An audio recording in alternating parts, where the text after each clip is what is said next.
नमस्कार, मैं हूं प्रिया आसीजा और आप देख रहे हैं आपका अपना चैनल भिवानी हलचल। खबरों की शुरुआत कोरोना अपडेट से। मंगलवार दोपहर खबर लिखे जाने तक जिले में कोरोना पॉजिटिव के 75 नए मामले सामने आए, जिसके साथ ही जिले में एक्टिव केसेस की संख्या 561 हो गई। वहीं खबर लिखे जाने तक 1350 सैंपल भी लिए जा चुके थे। खबर लिखे जाने तक भिवानी जिले में कोरोना के 75 नए मामलों की पुष्टि की गई है, जिसके बाद अब जिले में कुल कोरोना पॉजिटिव की संख्या 561 हो गई है। यह जानकारी देते हुए civil surgeon doctor Raghubir Shandilya ने कोरोना के बढ़ते केसों को देखते हुए लोगों को कोरोना के नियमों की निरंतर पालना करने, मास्क पहनने, 2 गज की दूरी बनाए रखने तथा वैक्सीनेशन की प्रक्रिया को जल्द से जल्द पूरा करवाने की अपील की। कोरोना जैसे कि मैं समय समय पर बताता रहता हूँ, कोरोना से बचाव के लिए हमें वैक्सीनेशन लगवानी चाहिए। हमें घर से बाहर नहीं निकलना चाहिए, हमें मास्क पहनना चाहिए, सोशल डिस्टेंस रखनी चाहिए और बार बार हाथ धोना चाहिए। इसके लिए हमें जो भी सहयोग है भिवानी की तरफ से मिलता आ रहा है और आशा करते हैं वो देते रहेंगे। सिर्फ एक ही प्रार्थना है कि जो हमारे भीड़ भाड़ इलाके हैं, मार्केट हैं, सब्जी मंडी है, अनाज मंडी है, दुकानदार हैं, इनके सभी को हमने आदेश दे रखे हैं कि वो खुद भी वैक्सीनेटेड हों और सामान आदि जो सर्विसेज हैं उन्हीं को दो, जो जिसमें वैक्सीनेशन दोनों लगवा ली हो। और जो भी बेनिफिशियरी पेंडिंग है, जिसको 2 डोज लगनी है, वो आकर के लगवाएं। आज हमने 3 मोबाइल टीम बना रखी हैं, जो कि इसमें अनाज मंडी में, सब्जी मंडी में और मजदूर जो लेबर चौक है वहाँ पर जा कर के वैक्सीनेशन का कार्य करेंगे। हमने जिला शिक्षा अधिकारी से भी बात करके कहा है कि जो भी आपके जो 2004 के जो बोर्न हैं उनको आप भेजें, ताकि हमारी जो फर्स्ट डोज की है 18 साल से ऊपर की वो पूरी हो जाए। तो इस तरह से हम सारे दिन को वैक्सीनेशन से और कोविड बिहेवियर से लेकर के चलते हैं। और आज जो हमारी स्थिति है, 5 हमारे सिविल अस्पताल में पूरे फैसिलिटीज़ में सिविल में हमारे अभी तक सारे पेशेंट ठीक हो गए हैं और फैसिलिटीज में हमारे 5 दाखिल हैं और बाकी जो हैं हमारे 546 हैं वो होम आइसोलेशन में हैं। हमने कल रिव्यू मीटिंग ली थी, उसमें हमारे को 3 बातों का ध्यान देने के आदेश दिए हैं कि सभी की टेस्टिंग हो, खास करके जिसको सिम्टम हो वो बिना टेस्टिंग के ना बचे। एक, जिन आदमियों को सिम्टम है उनसे भी प्रार्थना है कि वो अपने आप को क्वारंटाइन आइसोलेट करें, ताकि वो एक आदमी से दूसरे आदमी में फैल ना सके। टेस्टिंग जल्दी से जल्दी करवाएं और उनकी रिपोर्ट भी 24 घंटे में मिले। होम आइसोलेशन के लिए भी हमने आदेश दिए हैं कि 24 घंटे के भीतर हमारी ATR की टीम और डॉक्टर विजिट की टीम पहुंचे। अगर मान लो किसी अभी व्यक्ति को या पेशेंट को सर्विसेज की ज़रूरत पड़ती है कि डॉक्टर की टीम नहीं पहुंची है, दवाई नहीं पहुंची है, उसके लिए हमने कंट्रोल रूम गठित किया हुआ है। उसमें round the clock doctor, counsellor और हमारे जो क्लर्क हैं, डाटा इंटरप्रेटर, उसकी ड्यूटी लगा दी गई है। उसकी हम सर्विस पर भी ध्यान देते हुए राउंड द क्लॉक हमें वो सर्विस देंगे। किसी को भी कोई इमरजेंसी हो, कंट्रोल रूम में आप कॉल कर सकते हैं, जिसका नंबर 242 130 नंबर है। हमें 2 और मोबाइल भी दे रखे हैं, ताकि वो इधर उधर जाएं तो उस मोबाइल से भी कांटेक्ट कर सकते हैं।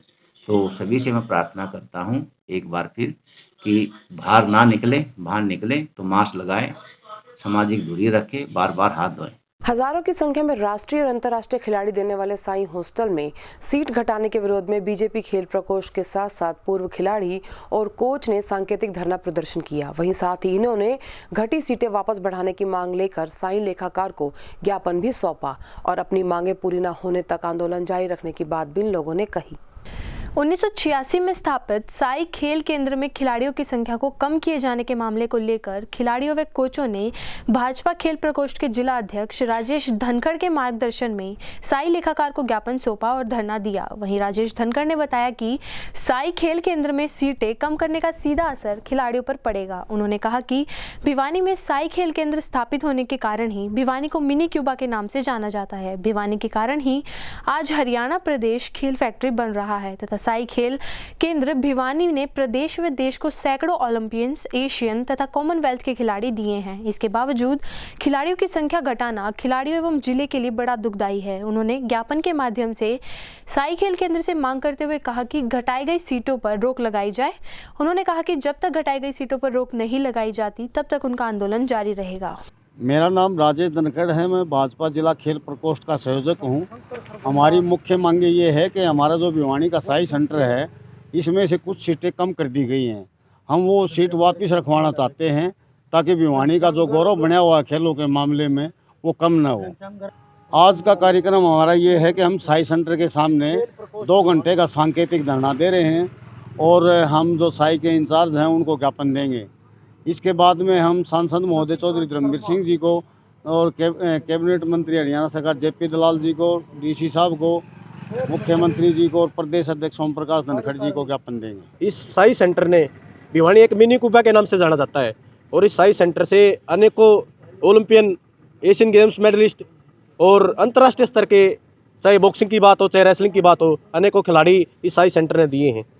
और हमारी मांग है कि इसकी जो घटाई गई सीटें हैं उनको जल्द से जल्द बढ़ाया जाए ताकि खिलाड़ियों को आगे जाने का मौका मिले। मैं Bhupendra Singh Bhuppi coach, boxing sports in charge west college Bhiwani. मैं तो इसी साई सेंटर का स्टूडेंट रहा हूं और मैंने साई की सेवाएं ली है, तो मैं संघ से एक निवेदन करना चाहता हूं कि ये साई सेंटर की सीटें बढ़ानी चाहिए, घटानी नहीं चाहिए। और यहाँ जो सुविधाएं मिलती है उनको प्राप्त करके बच्चा नेशनल इंटरनेशनल लेवल पर अपनी छाप छोड़ता है। और भिवानी में साई का बहुत योगदान रहा है, तो मैं तो साई को यही कहना चाहता हूँ कि हमारे सेंटर को कम ना करके बढ़ाया जाए और उसकी सुविधाएं बढ़ाई जाए, जिससे भिवानी के चारों तरफ के बच्चे और बाहर के बच्चे भी अपना योगदान दे सकें और ये परफॉर्मेंस दे सकें, देश का नाम। नियम 134 के तहत बच्चों को दाखिला देने के निर्देशों के बाद भी बच्चों को दाखिला न देने के चलते शिक्षा विभाग द्वारा 2 विद्यालयों को कारण बताओ नोटिस जारी किए गए। जिला मौलिक शिक्षा अधिकारी ने बताया कि जल्दी ही उन्हें पोर्टल पर सीट्स यदि नहीं दिखाई दी तो विभाग सख्त कदम भी उठाएगा। गौरतलब है कि जिला मौलिक शिक्षा अधिकारी राम अवतार शर्मा ने जानकारी देते हुए बताया कि नियम 134A के तहत जिले में कुल 2184 बच्चों ने दाखिले के लिए आवेदन किए थे, जिनमें से अब तक 1289 दाखिले हो चुके हैं तथा 842 दाखिलों को रिजेक्ट कर दिया गया है। कुल मिलाकर भिवानी जिले में अब 53 विद्यार्थी हैं जिन्होंने दाखिला अभी नहीं मिला है। वहीं शिक्षा अधिकारी ने बताया कि भिवानी जिले में 2 स्कूलों ने अभी तक पोर्टल पर सीटें नहीं दिखाई है, जिसमें से एक भवानीखेड़ा का और दूसरा कैरू ब्लॉक का स्कूल है। इन दोनों स्कूलों के खिलाफ शिक्षा विभाग ने सख्त कदम उठाते हुए शो कॉज नोटिस भेजा है और उन्हें शाम तक पोर्टल पर सीटें नहीं दिखाएगी तो विभागीय कार्रवाई के लिए निर्देशालय को लिखा जाएगा। साथ ही रिजेक्ट दाखिले के बारे में बोलते हुए अधिकारी ने बताया कि जल्द ही इनको कंफर्म करके नियम 134A के तहत स्कूल में सीटें अलॉट कर दी जाएंगी। हाँ, हमारे भिवानी जिले में 2184 बच्चों को स्कूल एलोकेट हुए थे 134A के तहत, जिसमें 1289 बच्चों के दाखिले हो चुके हैं, 842 के रिजेक्ट हुए हैं और 53 बच्चे अभी पोर्टल के ऊपर बाकी हैं जिनका एडमिशन नहीं हुआ है, नहीं उनका रिजेक्शन हुआ है। अब 3-4 स्कूल ऐसे हैं जिसमें एक तो भवानीखेड़ा का लाल बहादुर शास्त्री स्कूल है और एक कैरू का आदर्श सीनियर सेकेंडरी स्कूल है।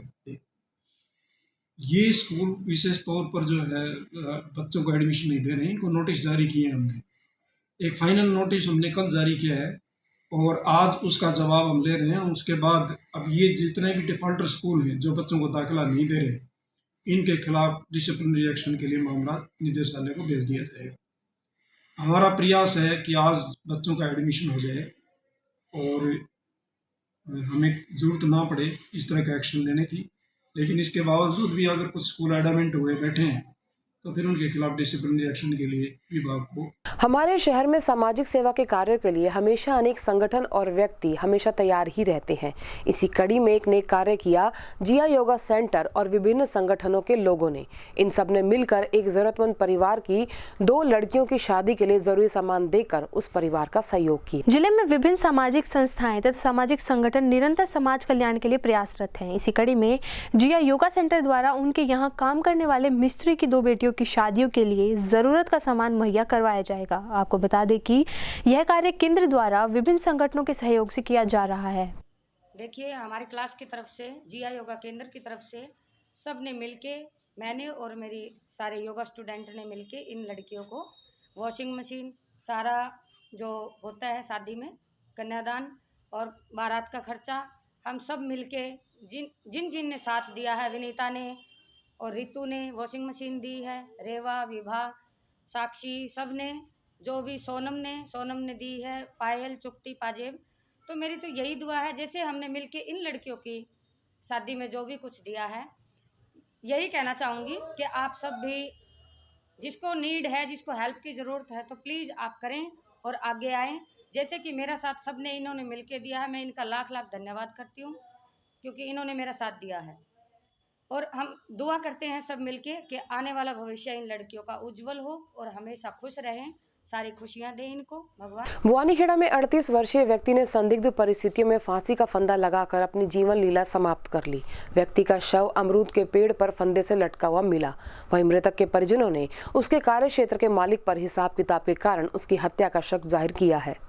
बवानीखेड़ा के खेतों में आज सुबह 38 वर्षीय व्यक्ति का शव अमरूद के पेड़ पर फांसी के फंदे पर लटका मिला। शव की पहचान बवानीखेड़ा के वार्ड नंबर 10 निवासी 38 वर्षीय मुकेश उर्फ मुनेश के रूप में हुई। सूचना पर बवानीखेड़ा पुलिस ने मौके पर पहुंचकर एफएसएल टीम को बुलवाया व शव को कब्जे में लेकर पोस्टमार्टम के लिए भिवानी के सामान्य अस्पताल में भिजवाया। वहीं थाना प्रभारी इंस्पेक्टर हरिओम ने बताया कि सूचना पर पुलिस ने मौके पर पहुंचकर एफएसएल टीम को बुलवाकर जांच की है। प्रारंभिक जांच में पता चला है कि मृतक ने खुद फांसी लगाई है। शव को कब्जे में लेकर पोस्टमार्टम के लिए भिवानी के सामान्य अस्पताल में भिजवा दिया गया है तथा परिजनों के बयान पर खेत मालिक के खिलाफ शिकायत दर्ज कर ली गई है तथा एफएसएल टीम के साथ पुलिस घटना की गहनता से जांच कर रही है। आज सूचना प्राप्त हुई थी, मुकेश उर्फ मुनेश सनफ हुकम सिंह निवासी बवानीखेड़ा नरेंद्र के ट्यूबवेल पर अमरूद के पेड़ से टहनी से गले में फंदा फांसी लगाकर आत्महत्या कर ली है। जो इस सूचना पर पुलिस मौके पर पहुंची, मौके के हालात को और एफएसएल टीम को देखने के बाद प्रथम दृष्टा तो यही नज़र आ रहा है कि इसने खुद फांसी खाई है, लेकिन इसके भाई अशोक का आरोप है कि उसका भाई नरेश उर्फ मुनेश जो करीब 5 साल से नरेंद्र के खेत के आड़ में काम करता था और इसका कोई मजदूरी का लेन देन बकाया है। हो सकता है उसको शक है कि भाई हिसाब किताब ना करने की सूरत में ये मार करके पेड़ पे लटका दिया, ये आरोप लगाया है। और उसने कहा है कि भाई इसके मौत के कारणों की जांच करके कानूनी कार्रवाई की जाए। तो मृतक का जो है पोस्टमार्टम के लिए डेड बॉडी जीएच भिवानी भिजवा दी गई है और जैसे ही पोस्टमार्टम रिपोर्ट आएगी, जैसी सूरत होगी कार्रवाई की जाएगी। परिजनों की तरफ से क्या बयान दिए गए? परिजनों का ये आरोप है ना कि भाई उसके पास, नरेंद्र के पास ये मुनेश उर्फ मुकेश वहाँ काम करता था। भाई यो मेरा अंकल था, नरेंद्र मुनेश नाम था और नरेंद्र सनोप करण सिंह 5 साल के किले ले रखे थे। ठीक है, जो कल शाम ने 7 तक का गया है। अगर भाई मैं मेरा हिसाब करवा के लिया हूँ, जाऊँ हूँ खेत में, उसके बाद इन दोनों कोई बुलावा नहीं आया। सवेरे वो नरेंद्र आया है कहने अगर भाई मुनेश ने नन्नू जाकर उड़ा फांसी लगा ली। ठीक है, नहीं यो डेली शाम ने मारते बता दिया कर दे भाई उड़े खेत में है, अपने ठा लियाओ। कल शाम ने कोई मार दो फ़ोन नहीं आया, किसी ने मारते बताई नहीं। वो कल आज सवेरे खुद आके चाचा अशोक ने, चाचा बिल्लू ने बुला के ले गए हैं। ठीक है, और हमें न्याय चाहिए, कानून तैयार दुआ है। अगर भाई हमें न्याय मिलना चाहिए। घटना का पता ही है जी, पहले वो फ़ोन कराया करदा, बताया करदा अगर भाई वो दारू पी का अपने खेत में पड़ा है, ठा लिया उसने। तो कल कोई फ़ोन नहीं आया इनका, करते थे। हाँ, खेती बाड़ी का कार्य कर रहा है पिछले 5 साल से। कल बोल के गया था मेरा हिसाब करवा के लाऊंगा मैं, ठीक है। पिछले 5 साल से उस तक कोई रुपया नहीं दिया, खेती करवाया करता, उस पर सज्जन खेत बो रखा था। ट्रेन में चलने वाले गार्ड्स को सम्मान देते हुए रेल मंत्रालय ने नए आदेश जारी किए हैं। अब के बाद से इन गार्ड्स को गार्ड नहीं बल्कि ट्रेन मैनेजर कह के बुलाया जाएगा।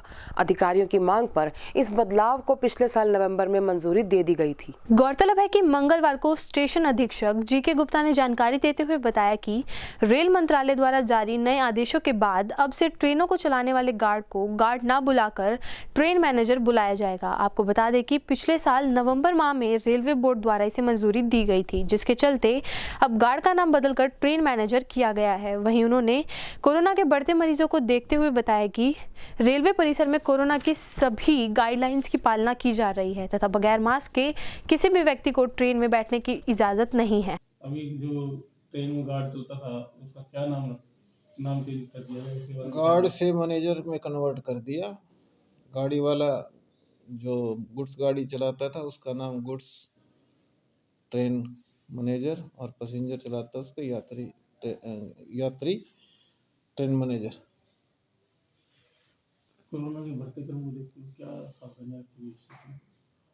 कोरोना के बढ़ते क्रम को देखते हुए हमने यहाँ पे लगभग मास्क वगैरह की चेकिंग भी करवाते हैं लगभग लोगों का, और सैनिटाइज का भी मशीन जैसे लगी हुई है, और थर्मल स्क्रीनिंग वाली भी एक मशीन लगी हुई है। और लोगों को ये भीड़ इकट्ठी होने से भी अनाउंसमेंट कराते रहते हैं। यही घटनाक्रम चलता है। यात्रियों को ट्रेन में चढ़ने के लिए भी कुछ नियम लागू किए गए हैं या ऐसे ही वो खत्म हो जाए? गोल चक्रे बनाए हुए हैं, यात्री अपना भीड़ ना करें और सिस्टम से चले। कोरोना की तीसरी लहर को देखते हुए शहर की सामाजिक संस्था हमारा परिवार द्वारा गुजरों की ढाणी में कोरोना जागरूकता अभियान चलाया गया। इस दौरान क्षेत्रवासियों को कोरोना संक्रमण से बचाव के उपाय बताने के साथ साथ मास्क भी बांटे गए।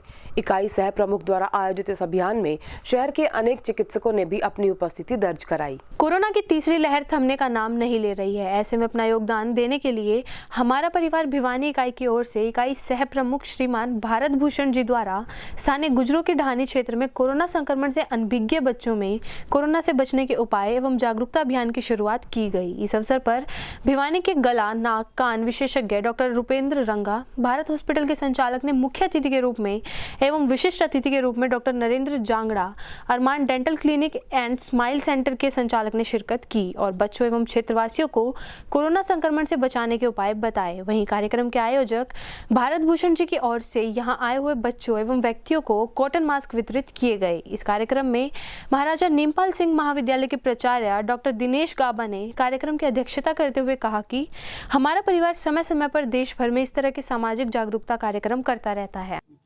आज हमारा परिवार भिवानी इकाई की तरफ से गुजरों की ढाणी में आज मास्क वितरण किया गया। यहाँ पे बच्चे बगैर मास्क लगा के घूमते थे और ओमिक्रॉन का प्रकोप बहुत ज़्यादा बढ़ता जा रहा है। दुर्भाग्य की बात है, हमारे भिवानी ज़िले में भी ओमिक्रॉन दस्तक दे चुका है। एक मरीज पॉजिटिव आ चुका है, उसकी जीनोम सीक्वेंसिंग भी हुई है और वो ओमिक्रॉन ही है। तो उसके बचाव के लिए ये हमारा परिवार इकाई ने बहुत अच्छे एक पहल की, और जो ये ढाणी है इसमें जो बच्चे हैं, बड़े हैं, जो बगैर मास्क के घूम रहे थे, उन सभी को मास्क वितरित किए गए और उनको अपनी प्रेजेंस में उनसे मास्क लगवा के उनको बताया गया आगे कैसे मास्क लगाना। बस हमारा परिवार की तरफ से आज बच्चों को और बुजुर्गों को मास्क बांटे गए हैं, क्योंकि कोरोना की जो महामारी है वो फैलती जा रही है और लगातार भिवानी ज़िले के अंदर नंबर बढ़ रहा है। तो उसके रोकथाम के लिए जो पहला मंत्र हमारा है वो यही है कि मास्क लगाएं, 2 गज की दूरी रखें और हाथ बार बार धोएं। तो इसी मंशा के साथ हम ये बांट रहे हैं और लोगों को जागरूक कर रहे हैं। और इसी के साथ दीजिए हमारी पूरी टीम को इजाजत। बने रहिए भिवानी हलचल के साथ।